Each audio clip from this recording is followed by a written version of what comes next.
the reason it was given for that was to protect Europe against Iranian nuclear-armed missiles. The slight problem is that they don't exist. Another problem is that it's inconceivable that if they had them, that Iran would ever use them unless the ruling mullahs have a kind of a death wish. I mean, if Iran even tried to arm a missile, the country would be vaporized. Aside from that, the defense system in Czechoslovakia and Poland is not the place to block Iranian missiles. You put it to the south, as in fact Putin suggested and was dismissed. The only possible interpretation of the missile system is a threat against the Russian deterrent, which means it's a first strike weapon. And in fact, it's understood on all sides that that's what missile defense is, if it ever works, which is unlikely. That what it might do, conceivably, is reduce, contain a retaliatory strike, never contain a first strike. And as I say, that's recognized on all sides. And it's described in the strategic analysis literature and by hawkish congressmen and others as just a first strike weapon. It's a weapon that says we can strike you with impunity because you won't be able to strike back.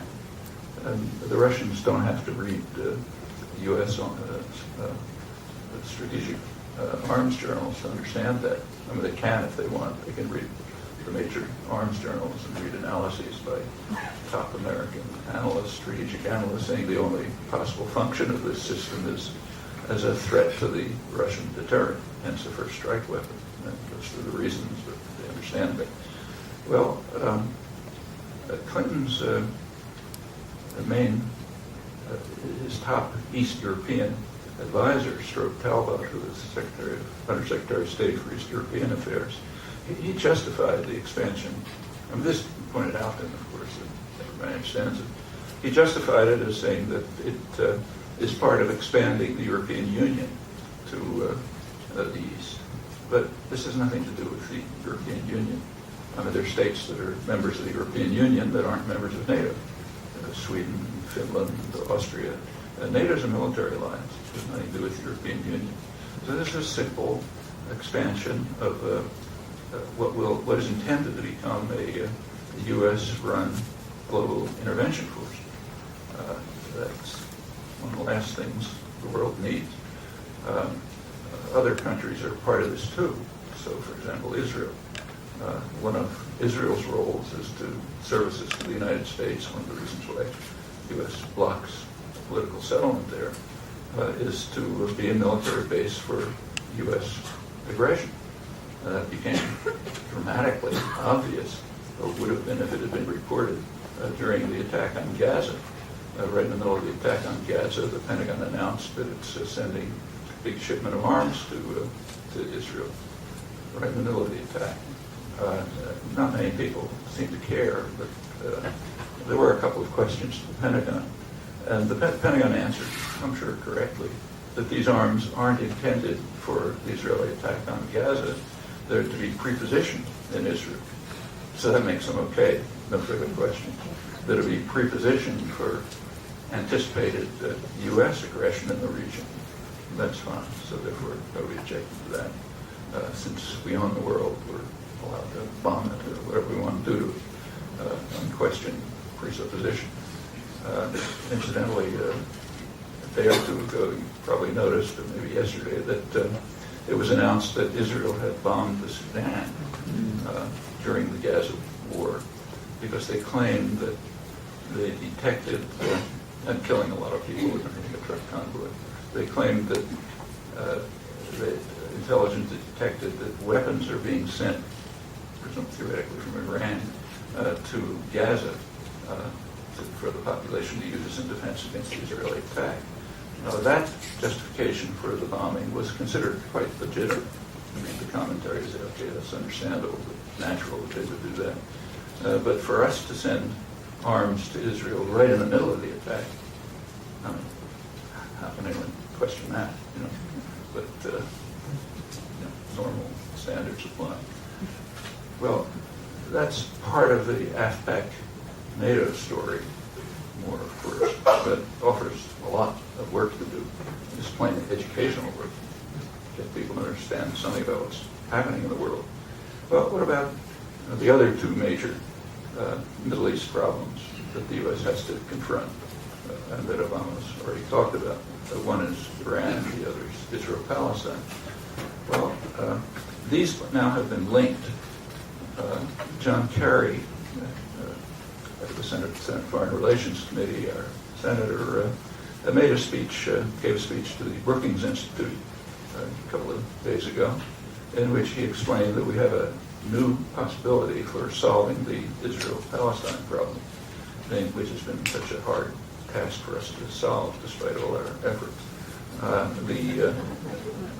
The new approach, he said, would be to reconceptualize it so that it's not an Israel-Palestine issue, but a regional issue. Okay, that eliminates the need to settle the problem. It's a regional issue. How is it a regional issue?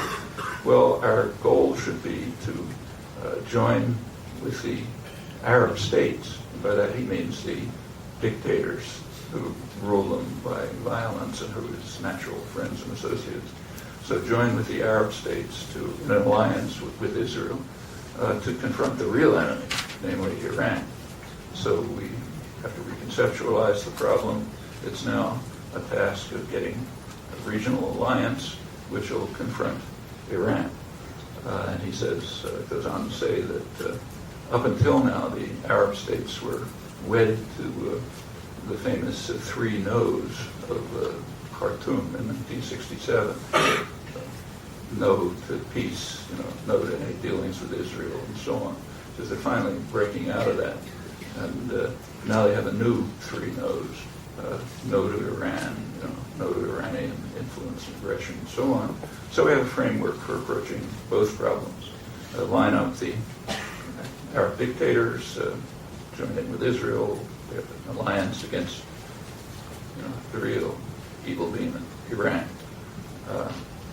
He went on to say how this would, how the other developments in the Arab world, he said, now make an Israel-Palestine agreement feasible within this framework. One of them is that, he said, by now the Arab states have gone away from the three no's, and a few years ago the Arab League produced a proposal, the Arab League proposal, originally initiated by Saudi Arabia, which offers, as he put it, a commitment to normalize relations with Israel. Okay? So they can normalize relations with Israel, and then we'll all be happy together. Finally, Israel, which has been desperately seeking a partner for peace, has maybe found one. That's the Arab states are saying, okay, we'll normalize relations with you. Well, that's not what the Arab League proposal said. And it's not, and a lot has happened between 1967 and now, which he wouldn't want to talk about if he even knows about, and isn't noticed by any commentators either because it's out of history. It reflects too badly on our role in the region, so it's gone. One of the tasks of activists is to bring a little history back. So in between 1967 and 2009 and 2006, when the Arab League proposal was made, there have been major efforts to carry forward what in fact is the Arab League proposal, namely a two-state settlement on the international border with minor and usual modifications. That's the official U.S. terminology up until 1971, when the U.S. departed from the world.